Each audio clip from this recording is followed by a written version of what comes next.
Assalamualaikum warahmatullahi wabarakatuh. Selamat berjumpa kembali dalam mata kuliah Manajemen Logistik Agribisnis. Adapun topik untuk hari ini adalah mengenai penyimpanan.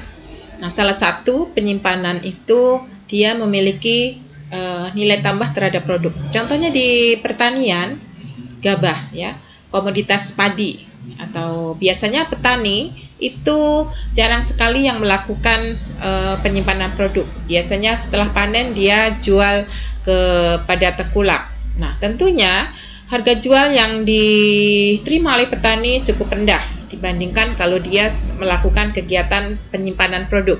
Nah, sebelum melakukan penyimpanan produk tentunya ada kegiatan-kegiatan yang lain sehingga memang memerlukan biaya yang harus ditanggung oleh petani. Contohnya dia harus mengeluarkan investasi untuk lahan tempat penjemuran.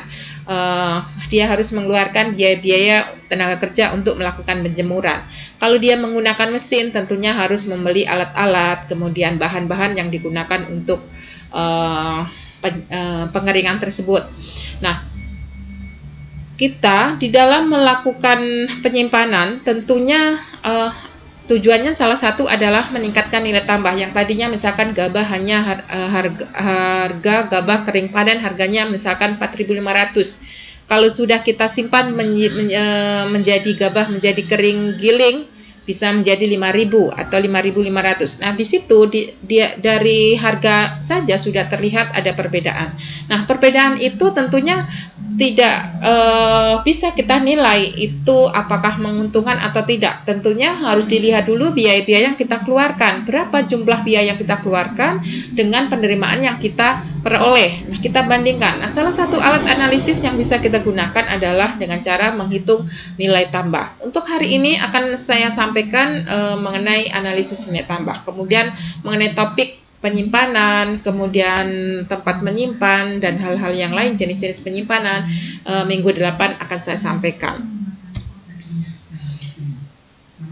Nah, kompetensi yang diharapkan dalam pertemuan ini yang pertama adalah kemampuan menghitung biaya proses pengelolaan produk, yaitu meliputi kegiatan pengadaan, penanganan, pengemasan, dan penyimpanan. Kemudian yang kedua, kemampuan menghitung laba yang diperoleh akibat pengelolaan produk. Yang ketiga, menghitung nilai tambah produk itu sendiri. Definisi nilai tambah atau added value adalah suatu nilai tambahan nilai input antara yang digunakan dalam proses menghasilkan barang atau jasa. Penambahan nilai input antara ini terjadi karena input antara tersebut telah mengalami proses produksi yang mengubahnya menjadi barang yang nilainya lebih tinggi. Ibu contohkan tadi gabah ya, gabah yang kering panen dengan kering simpan, kering giling itu berbeda nilainya. Perbedaan nilai itu juga disebabkan salah satunya kegiatan pengelolaan terhadap produk tersebut. Dalam pengelolaan tersebut perlu biaya-biaya. Untuk itu perlu kita hitung berapa biaya yang kita keluarkan dan berapa penerimaan serta keuntungan yang kita peroleh dari kegiatan tersebut. Nah, input ini sendiri mencakup nilai seluruh komoditi yang habis atau dianggap habis dalam suatu proses produksi, seperti bahan baku, bahan bakar, pemakaian listrik, dan sebagainya.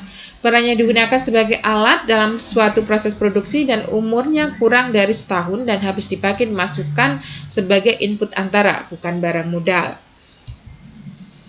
Definisi nilai tambah menurut Kintijer 1986 dalam Tarigan 2008 adalah nilai output dikurangi input yang dibeli dari luar.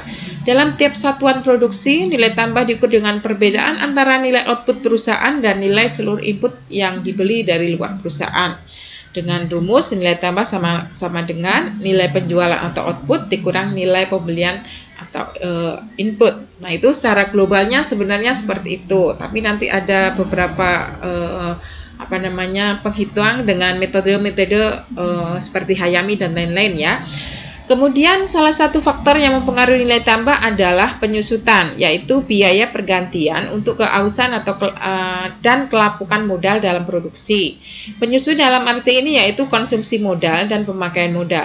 Dengan memperhatikan penyusutan tersebut, ada dua konsep nilai tambah, yaitu nilai tambah neto adalah nilai yang memperhitungkan penyusutan yang terjadi, sehingga terjadi, yaitu nilai tambahan itu adalah biaya-biaya tetap kita hitung, kemudian kita hitung penyusutannya berapa dalam 1 tahun, dalam periode, dalam per bulannya berapa, tinggal kita menghitungnya skalanya kapan, berapa. Nah, biasanya dengan metode Hayami kita gunakan dalam 1 tahun. Kemudian nilai tambah bruto adalah nilai yang tidak memperhatikan penyusutan. Jadi biaya tetapnya dan penyusutan yang oleh biaya tetap tersebut tidak dihitung, makanya disebut dengan nilai tambah bruto.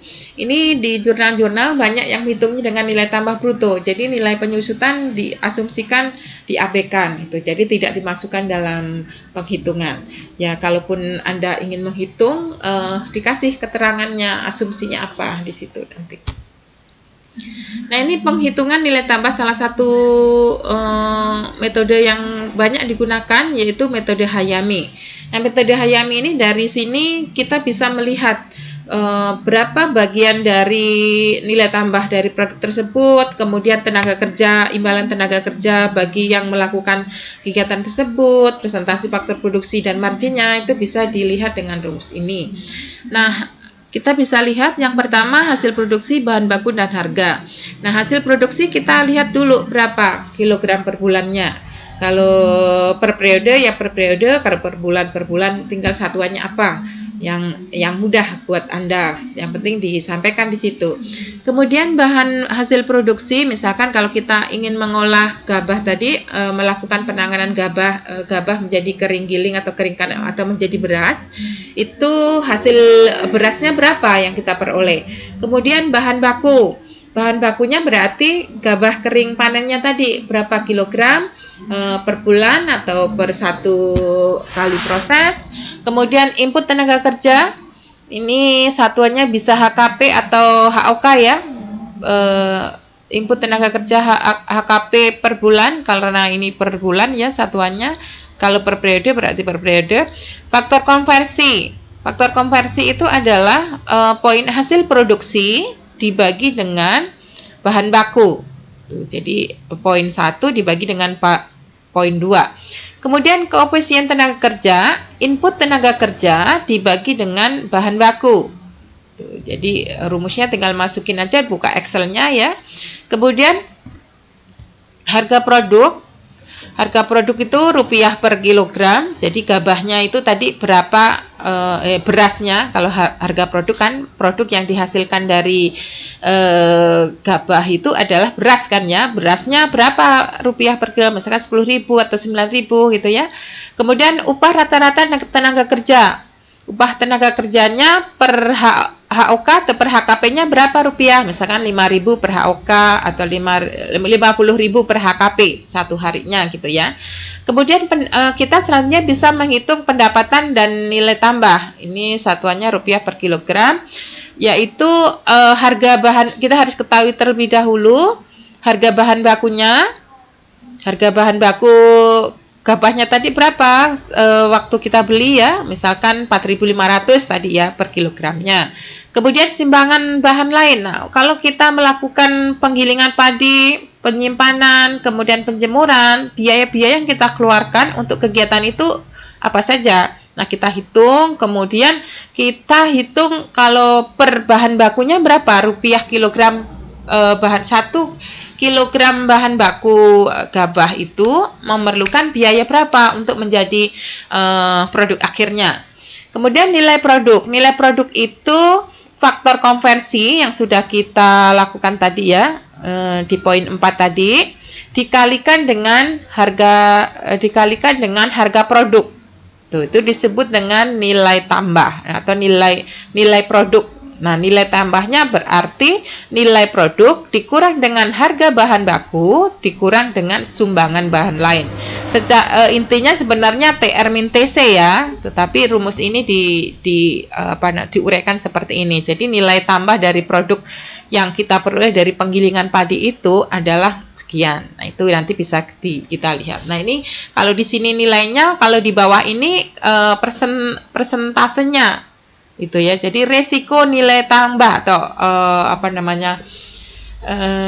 bagian dari kegiatan nilai tambah itu berapa persen ya, koefisien nilai tambahnya itu berapa persen. Jadi nilai tambah dibagi dengan nilai produk dikalikan dengan 100%. Misalkan nanti bisa beroleh 50%, 40%, atau 30%. Artinya dengan mengeluarkan satu akan menghasilkan 50%. Misalkan ini 10.000, misalkan ya, berarti 50% dari 10.000-nya berapa gitu ya. Kemudian imbalan tenaga kerja. Imbalan tenaga kerja itu adalah koefisien tenaga kerja yang kita sudah peroleh tadi dikalikan dengan upah rata-ratanya. Nah, selanjutnya akan kita bisa melihat bagian tenaga kerja atau koefisiennya. Bagian dari tenaga kerjanya berapa persen, kegiatan dari penggilingan padi penjemuran itu bisa terserap berapa persen dari atau biaya yang kita keluarkan itu dari nilai tambah yang kita hasilkan tadi, yaitu 12A itu adalah imbalan tenaga kerja dibagi dengan nilai tambahnya. Jadi ini kalau nilai tambahnya 10.000, misalkan 2%, berarti 2% dari 10.000 itu. Jadi dengan melakukan kegiatan itu kita mampu menyerap berapa rupiah gitu ya. Itu tenaga kerjanya. Bagian tenaga kerjanya berapa rupiah.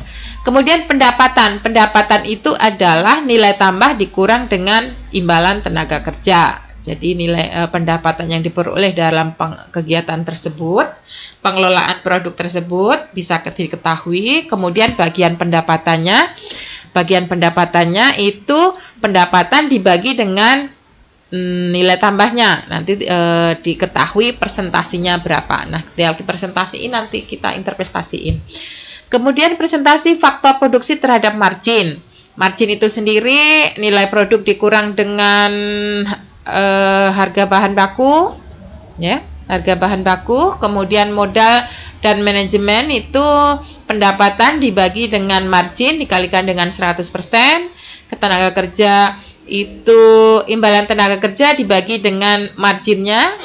Kemudian input lain, ini sumbangan input lain dibagi dengan margin dikalikan dengan 100%. Tuh, jadi nanti kita bisa hitung. Kalian bisa mencari dari rujukan dari beberapa jurnal, atau kalian ingin membuat sendiri. Misalkan kalian ingin melihat nilai tambah dari keripik, membuat keripik singkong itu berapa. Itu. Jadi bisa dihitung dengan formula ini. Tentunya variabel-variabel atau biaya-biaya yang kita keluarkan, biaya tetap ya, biaya variabel. Kalau ini kan neto ya, bruto ya, nilai tambah bruto, karena biaya tetap tidak dimasukkan di dalamnya. Ini sumbangan bahan lain, kalau dia neto berarti input lain, penyusutan peralatan dimasukkan nilai-nilainya. Tetapi kalau bruto tidak dimasukkan. Kelebihan dari analisis tambah Hayami ini adalah dapat diketahui besarnya nilai tambah, nilai output, dan produktivitas produksi. Dapat diketahui besarnya balas jasa terhadap pemilik-pemilik faktor produksi. Prinsip analisis nilai tambah menurut Hayami ini dapat diterapkan pula untuk subsistem lain di luar pengolahan, misalkan untuk kegiatan pemasaran. Konsep pendukung dalam analisis nilai tambah metode Hayami untuk subsistem pengolahan ini antara lain, ini terjemahan dari yang Ibu sampaikan tadi ya. Jadi faktor konversi ini menunjukkan jumlah output yang dihasilkan dari satu satuan input. Koefisien tenaga kerja langsung menunjukkan jumlah tenaga langsung yang diperlukan untuk mengolah satu satuan input. Nilai output menunjukkan nilai output yang dihasilkan dari satu satuan input. Rasio nilai tambah menunjukkan presentasi nilai tambah dari nilai produk. Jadi berapa persen dari nilai produk, kalau misalkan nilai tambahnya misalkan dari penggilingan padi itu misalkan 5.000 gitu, berarti berapa persen? Kalau 50% berarti kan 2.500 gitu kan ya, satu satuan inputnya. Begitu pula imbalan tenaga kerja ini menunjukkan upah yang diterima tenaga kerja langsung untuk mengolah satu satuan bahan baku. Nah, ini nanti definisinya bisa dibaca sendiri ya oleh teman-teman mahasiswa sekalian. Nah, contoh dari untuk kita hitung nilai tambahnya tidak hanya gabah saja, bisa misalkan kalian melakukan pengolahan keripik, pengolahan jamur. Kemudian kalau di Lembang itu banyak pertanian-pertanian yang sudah ke pasar swalayan, dia menjual produknya dengan lakukan pengemasan ya. Jadi tidak dijual dalam curah, sehingga ada kegiatan sortasi di mana sayuran-sayuran yang tidak layak untuk di packing dia jadi barang bekas itu ya. Jadi nilainya berapa penyusutan atau setelah dilakukan penimbangan, setelah dilakukan pembersihan itu kira-kira berapa. Nah, itu juga bisa dilakukan analisis nilai tambah di sana. Nah, mungkin untuk hari ini saya cukupkan sekian. Saya akhiri. Wassalamualaikum warahmatullahi wabarakatuh.